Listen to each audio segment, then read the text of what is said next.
Hello and welcome to Woman Fully Alive podcast. I'm your host, Madeline Eames, and I'm so glad you're here because this is the place to be. This is the podcast to listen to for women who are ready for full alive expansion at midlife and beyond. For women that are ready to go from a fear-based, ego-based life. And ego, not meaning full of yourself or conceited, I mean fear-based, protective-based, to an expansive, soul-based life.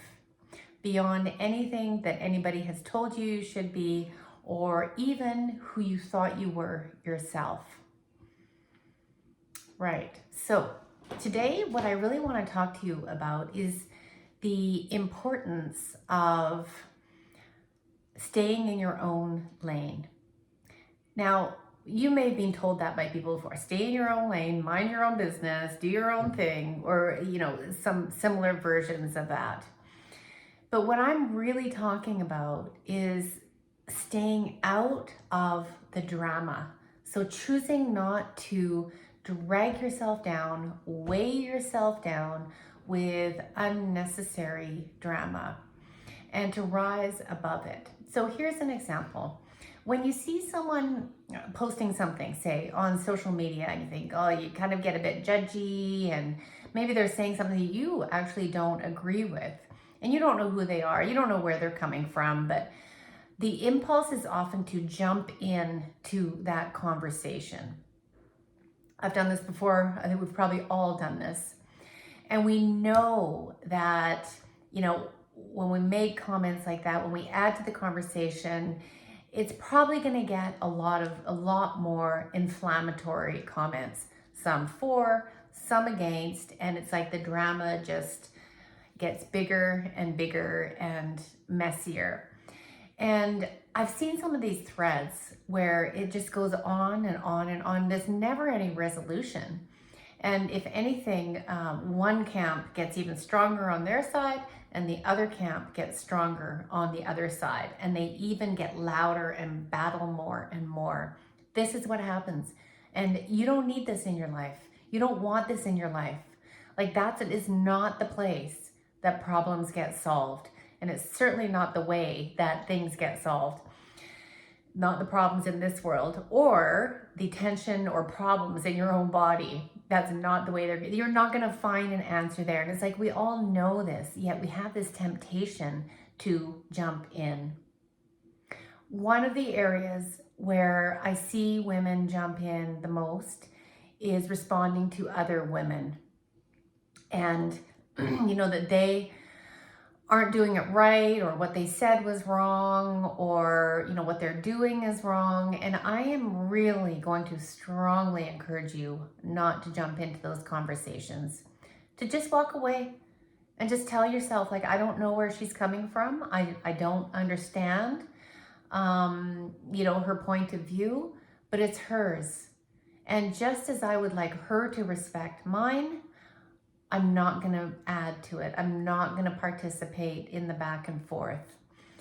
This might seem simple, but this is one of the hugest moves you can make for your own expansion.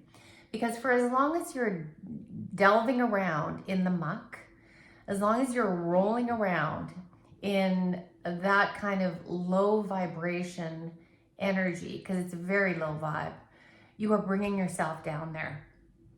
And you cannot change anything. You can't create anything new from that dense, low vibration.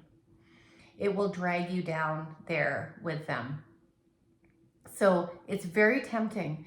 But when you allow yourself to just walk away and you realize that conversation had no purpose in my life, you will start freeing yourself up. So we have something very ingrained in us, and it's the sister wound. And what that is in this system of patriarchy, it is a system of scarcity. So in other words, there's not enough. The idea is this is not enough for everybody to be at the table. There's not enough resources for everyone. And certainly this goes back hundreds of years, if not millennia. It thrives on the oppressed side, which has been in the past women. It thrives on divide and conquer. For as long as we are competing and divided within ourselves, then we're far less likely to be focused outwards at the system that we're living in. Now, this is a bigger topic than just for this podcast, but if you look at politics, it thrives on divide and conquer, particularly when there are big issues at stake. So often the divide and conquer rule will come in when there's big things going on in the world, but we stay distracted with the divide and conquer. And so getting back to women and the sister wound, there have been so many, even laws implemented to keep women isolated away from each other.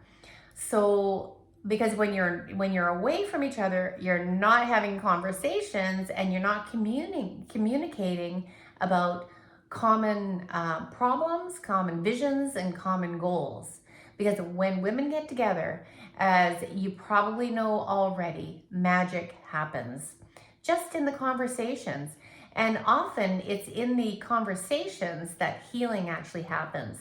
I have realized that divine feminine energy is not something that you learn in a book.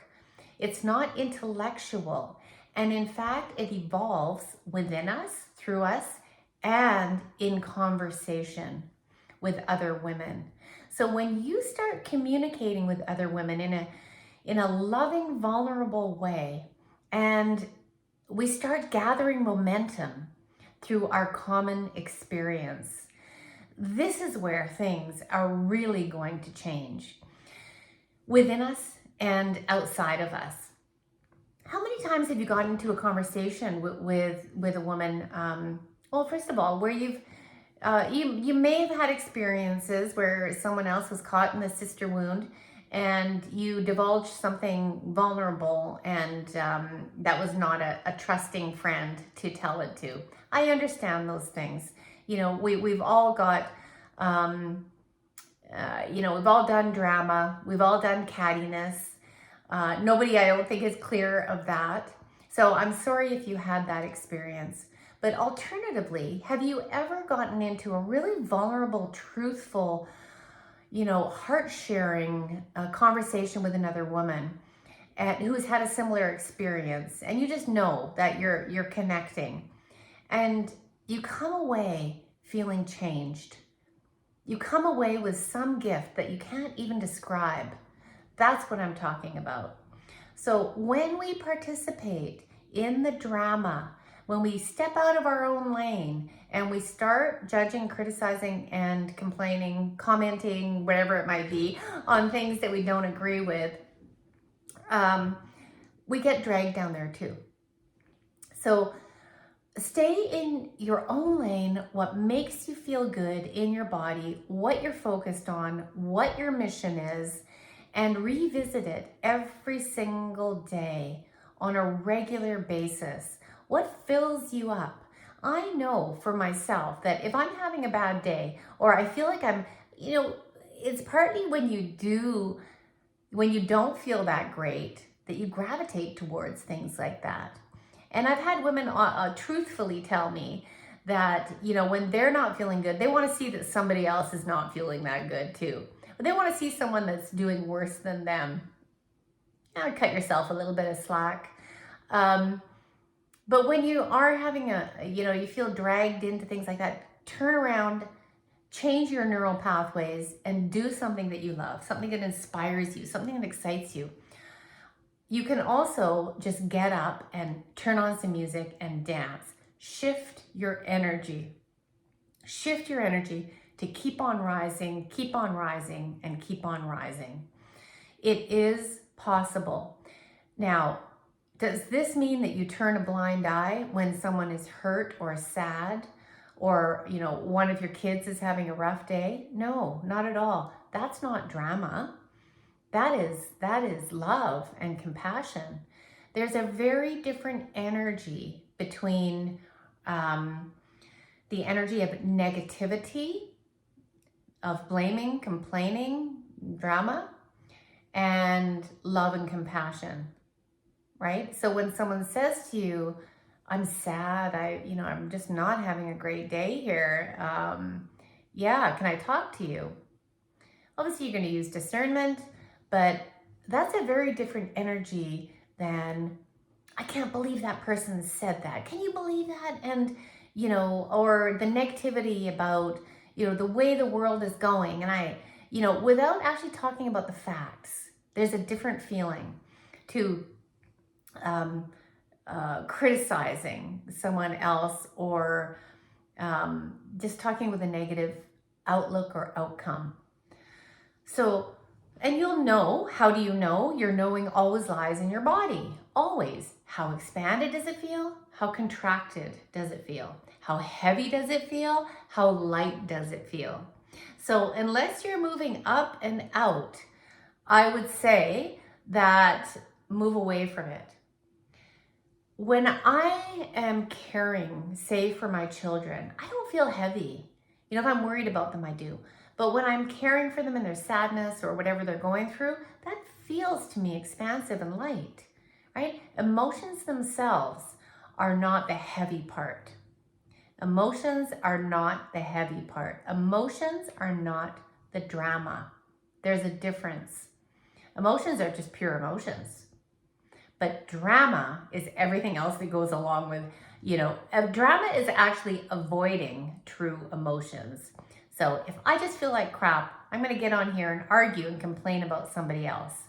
That's drama. Drama is the gossip that you hear when people don't feel good about themselves, or they feel sad, or they feel angry. And gossip is a bypass. So stay in your lane. Come back to your lane where things are clear, things are pure. You can see things clearly, and I don't mean pure in a puritanical, judgy, good girl way at all. I mean they're clear. And even anger and sadness can be clear there. That's where I want you to live. And we get swayed back and we come back, and that's just a part of being human. It takes sometimes more strength to lift yourself out of the swamp of drama than it does sometimes to participate in the drama. And particularly if, when I talk to women about family, family is a perfect place to get dragged down in drama that might go back decades. What would it be like to just step out of that? What would it be like to, turn to that family member that maybe you have an ongoing drama with, and just look at them with love and say, I love you, and stay in that positive place with them. And if you can't, then that's probably another conversation. But I would only stay in their presence for as long as you can stay in a loving place. And, when that part it feels like it's coming to an end, you notice in your body, and there's the boundary that it's time to end the conversation. So our emotions are always there, feeding us information about our nervous system state.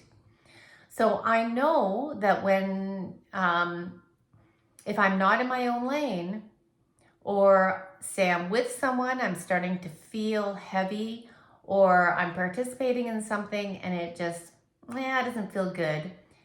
Take note. How does that feel in your body? An emotion probably comes up like, resentment, or, anger or judgment. Notice that, and that's time to make a shift.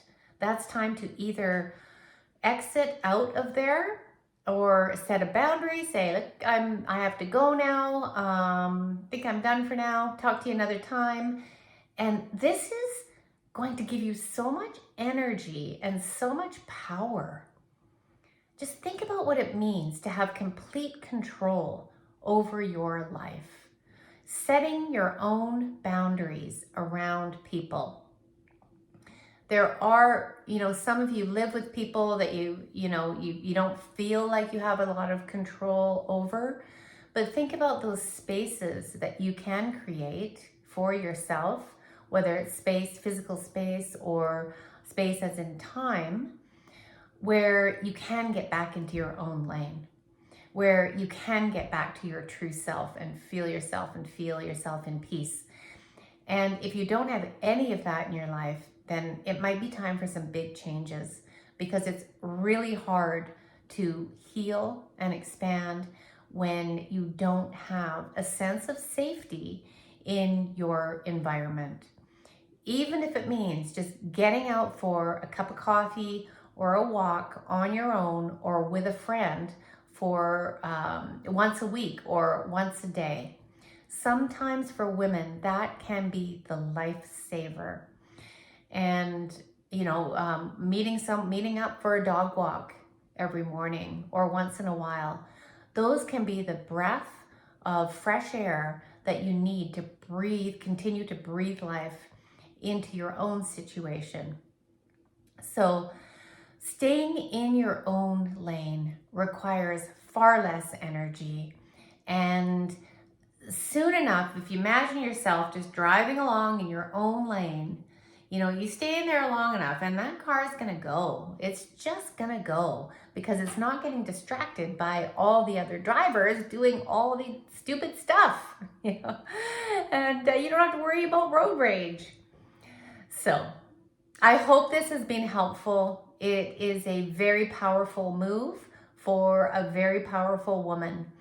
And I hope you can take it. So take the move to stay in your own lane. It's much easier. And leave me a comment if this resonates with you. Leave a review if you're enjoying the podcast. Share it with your friends. And hit like, subscribe to my channel so you don't miss any of the great interviews that are going to be coming up real soon. Because my mission in life, there's nothing that gives me more joy than hearing from a woman who has stopped people pleasing, who regains her energy, has learned how to love herself and how good that feels, has found her passion, has healed a past trauma. That gives me so much joy. So stay tuned for more. And thanks for being here. I'll see you in the next episode.